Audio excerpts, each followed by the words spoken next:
की जय। वंदे मातरम। वंदे मातरम। हिंदू वीर कैसा हो, वीर शिवाजी जैसा हो, हिंदू वीर कैसा हो, वीर शिवाजी जैसा हो, हिंदू वीर कैसा हो, वीर शिवाजी जैसा हो। छत्रपति शिवाजी महाराज की जय।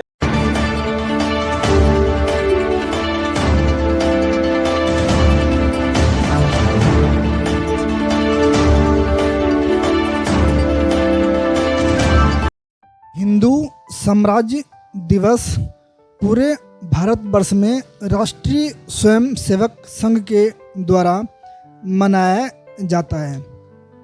वीर शिवाजी शाहजी भोसले, जो इनका पूरा नाम था, यह भारतीय शासक रूप में विख्यात मराठा साम्राज्य के उत्पत्ति में इनका बहुत अहम योगदान रहा। इन्हें महाराष्ट्र का जनक भी कहा जाता है और कई सारे कथाएं इनके साथ में जुड़ी हुई है। मुगल साम्राज्य के खिलाफ इन्होंने स्वतंत्रता की लड़ाई की थी। मराठा साम्राज्य की स्थापना इन्हीं के द्वारा की गई थी। इन्हें रायगढ़ किले में छत्रपति का ताज पहनाया गया, जब से इन्हें छत्रपति शिवाजी के नाम से भी जाना जाता है। बाकी आप लोगों का इस विषय पे अपना क्या वक्तव्य रखते हैं, अपना अनुभव जरूर हमारे साथ में साझा करें। छत्रपति शिवाजी इन्होंने कई सारे धार्मिक, सांस्कृतिक और समाज को उत्थान करने में इनका अहम योगदान रहा। आइए देखते हैं किस प्रकार से राष्ट्रीय स्वयंसेवक के द्वारा इस त्यौहार को सेलिब्रेट किया जाता है। तो बने रहिए NCR हलचल के साथ और इस चैनल को सब्सक्राइब जरूर करें। धन्यवाद। संगठन ही राष्ट्र की प्रमुख शक्ति होती है। संसार में कोई भी समस्या का हल करना है तो वह शक्ति के बल पर ही हल हो सकती है। शक्तिहीन राष्ट्र की कोई भी आकांक्षा कभी सफल नहीं होती, परंतु समर्थशाली राष्ट्र जब चाहे कोई कार्य सफलतापूर्वक कर सकती है। जो शक्तिशाली है, विजय उसी की होती है।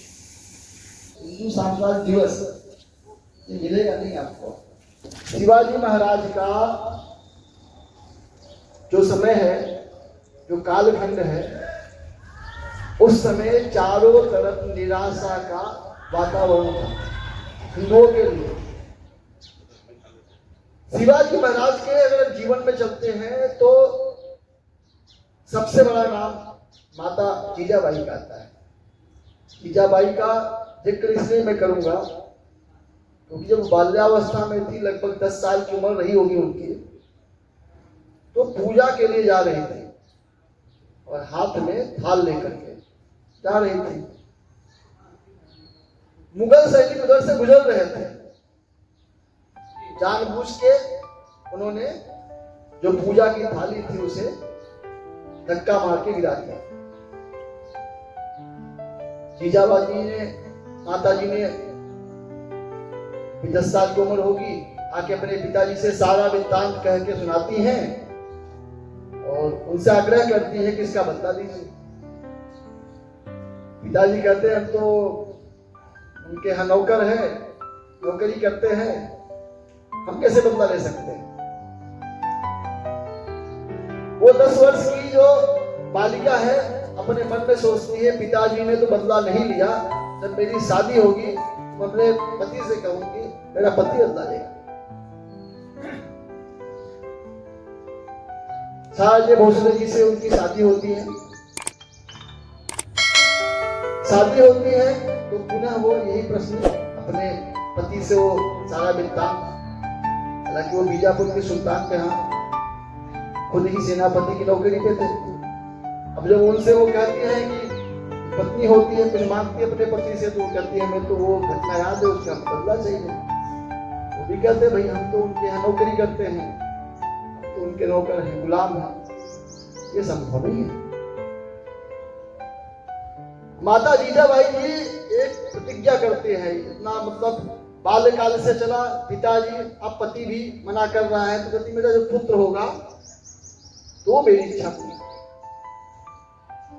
वीर शिवाजी 15वीं, 16वीं, 17वीं सदी को इतिहास का मध्य युग कहा जाता है। उस युग का इतिहास साहस, वीरता, त्याग तथा बलिदान से भरा है। मुगलों का राज्य बहुत उन्नत अवस्था को पहुंच गया था। लड़ाइयां बहुत होती थीं, किंतु लोग अपने लिए नहीं लड़ते थे, बल्कि अपने देश के लिए लड़ते थे। ऐसे ही समय तुलसीदास के मरने के 4 साल बाद महाराष्ट्र के निर्माता शिवाजी का जन्म संवत 1684 में हुआ। इनके पिता का नाम शाहजी था, जो चित्तौड़ के राणा लक्ष्मण सिंह के कुल के कहे जाते हैं। शिवाजी की माता का नाम जीजाबाई था। 4 साल पहले शाहजी के एक पुत्र हो चुका था। इसके बाद उनको युद्ध में ही अधिकतर रहना पड़ा। कहा जाता है, एक रात को शाहजी ने सपना देखा कि एक साधु चीथड़ा लपेटे अंग में भभूत पोते सामने खड़ा है।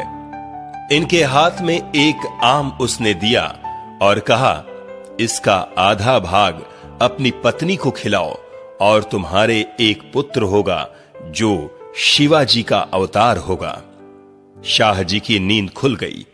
उन्होंने अपने हाथ में आम पाया, उसका आधा भाग उन्होंने जीजाबाई को दे दिया। कुछ दिनों बाद शिवाजी का जन्म हुआ। साधु की बातों का विश्वास करके उन्होंने पुत्र का नाम शिवाजी रखा।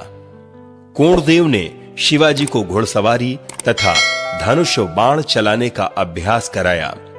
उन्होंने तथा शिवाजी की माता ने पुराने ग्रंथों से रामायण तथा महाभारत की कथाएं सुनाईं।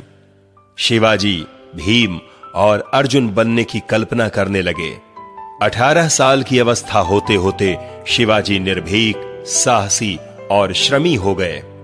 उनकी अभिलाषा हुई कि अपने प्रदेश को बीजापुर के शासन से स्वतंत्र कर लूं। बस उन्होंने पूना के दक्षिण तोरण के दुर्ग पर आक्रमण किया और उसे ले लिया। वर्षा ऋतु थी। दुर्ग का शासक तथा सेना बाहर चली गई थी। यह अवसर शिवाजी ने उपयुक्त समझा। दुर्ग पर उन्होंने विजय ही नहीं पाई, वहां का धन तथा शस्त्र भी ले लिया। दुर्ग के शासक ने बीजापुर के सुल्तान के पास शिकायत भेजी। शिवाजी ने दरबार के अधिकारियों को कुछ दे दिलाकर प्रसन्न कर लिया। परिणाम स्वरूप दुर्ग के शासक पर डांट पड़ी। वह पदच्युत कर दिया गया। शिवाजी दुर्ग के शासक नियुक्त कर दिए गए। इसके पश्चात उसी के निकट एक स्थान पर उन्होंने सुदृढ़ दुर्ग बनाया और उस स्थान का नाम रायगढ़ रखा।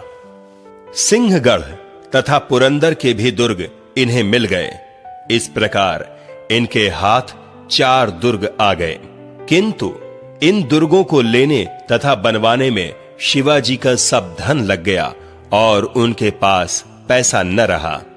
इन्हीं दिनों बीजापुर के सुल्तान का एक अधिकारी कुछ सैनिकों के साथ बीजापुर का खजाना लेकर जा रहा था।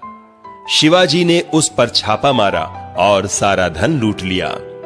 उन्होंने इस धन से और दुर्गों पर अधिकार जमा लिया। बीजापुर के सुल्तान बहुत क्रोधित हुए और आज्ञा दी कि शिवाजी तुरंत दरबार में उपस्थित हों। शिवाजी ने उत्तर दिया कि जितने दुर्ग तथा स्थान ले लिए हैं मुझे मिल जाएं तो मैं उपस्थित हो जाऊंगा। इस बात पर बीजापुर के सुल्तान का पारा बहुत ऊपर चढ़ गया। उन्होंने शिवाजी के पिता को दीवार में चुनवा दिया।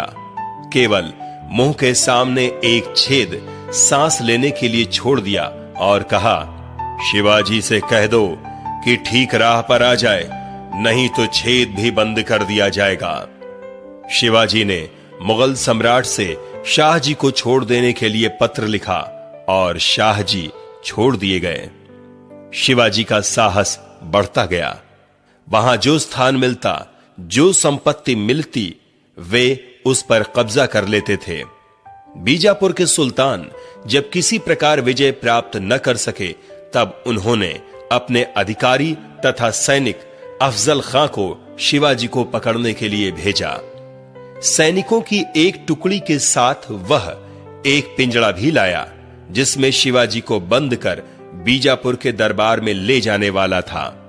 इस सब की सूचना जासूस द्वारा शिवाजी को प्राप्त हो गई थी। प्रतापगढ़ के किले के पास दोनों की भेंट की तैयारी हुई।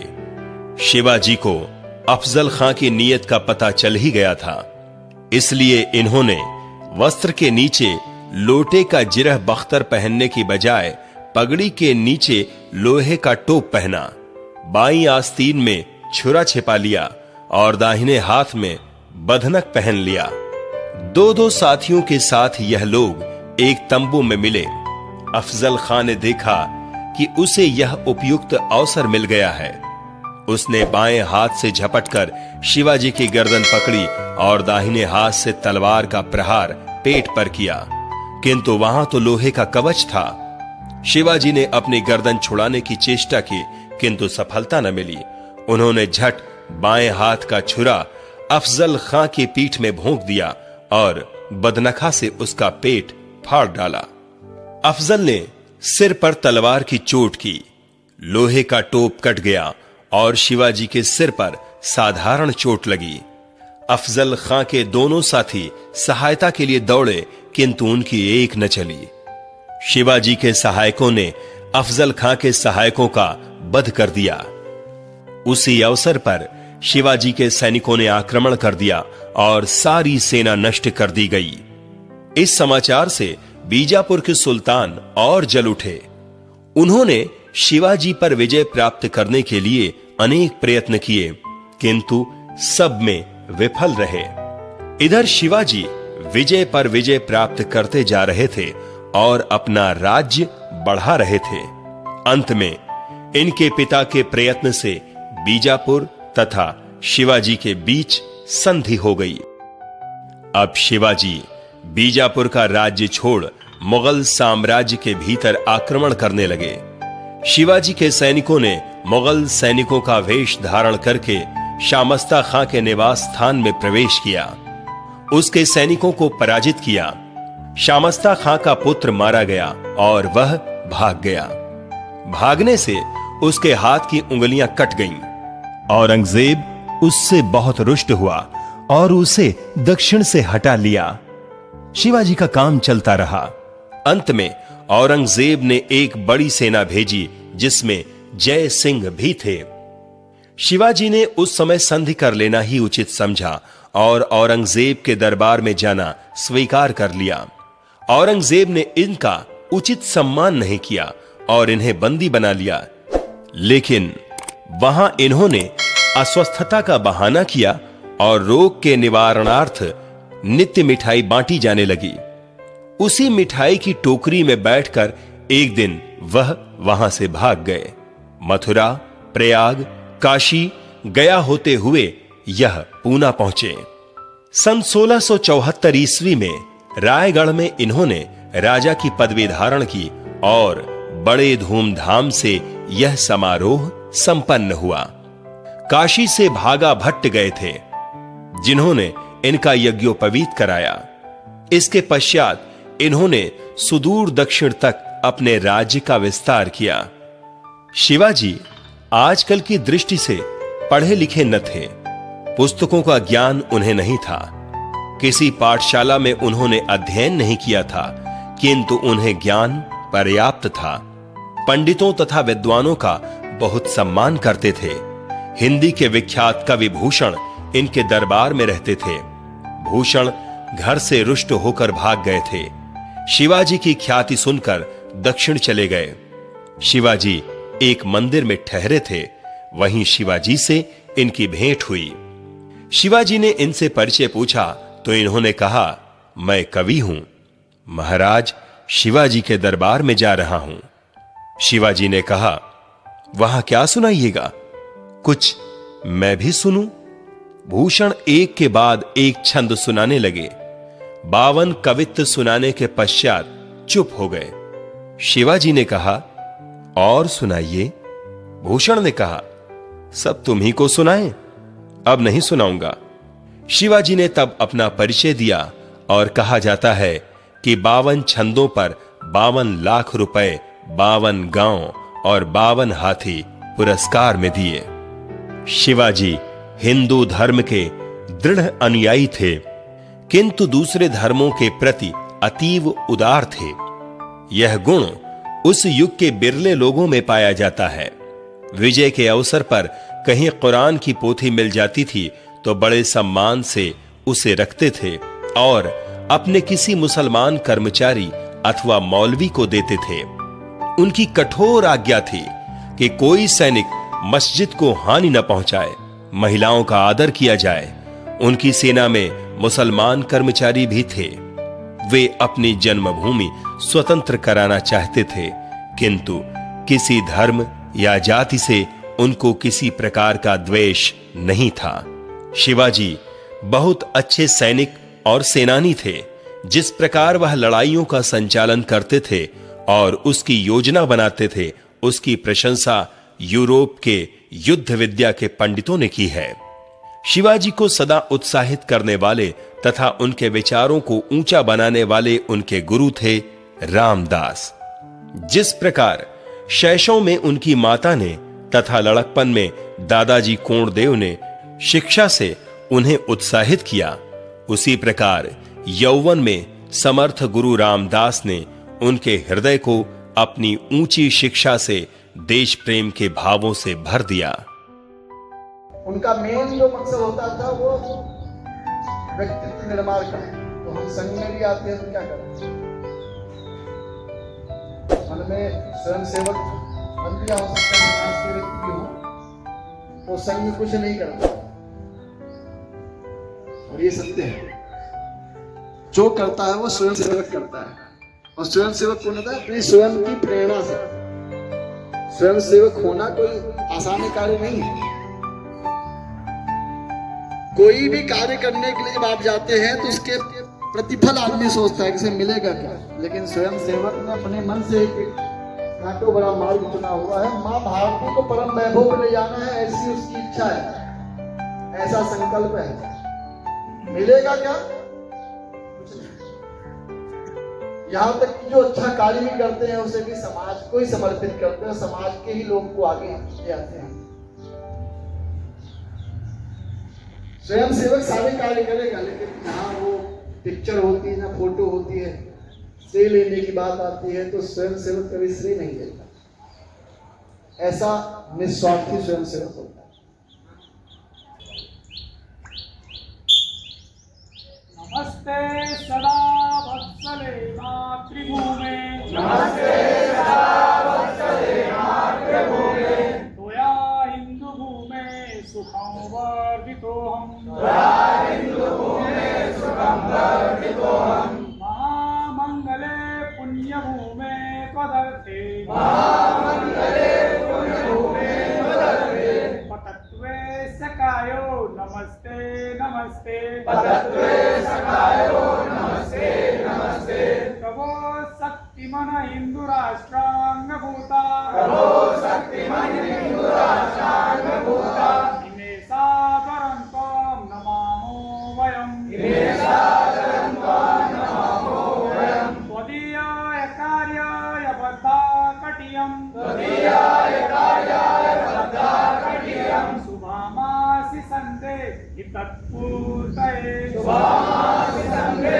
हितत्पूर्तये, अजया च विश्वस्य देहि सशक्तिम्, अजयां च विश्वस्य देहि सशक्तिम्, सुशीलं जगत्ते नम्रं भवेत्, सुशीलं जगते नम्रं भवेत्, श्रुतं चैव वयत्कण्टकाकीर्णमार्गम्, श्रुतं चैव वयत्कण्टकाकीर्णमार्गम्, स्वयं स्वे कृतघ्नः शुभं कार्ये, स्वयं स्वे कृतघ्नः शुभं कार्ये, समुत्तरसनिःश्रेयसस्रेकमुग्रम्, समुत्तरसनिःश्रेयसस्रेकमुग्रम्, परं साधनं नाम वीरव्रतम्, परं साधनं नाम वीरव्रतम्, भवन्तो स्फुरतक्षयादेयनिष्ठा, हृदन्ता प्रजाग्रस्तुतिभ्रानिशम्, विजयत्री जनसंगता कार्यशक्तिर्, विधाया सधर्मस्य संरक्षणम्,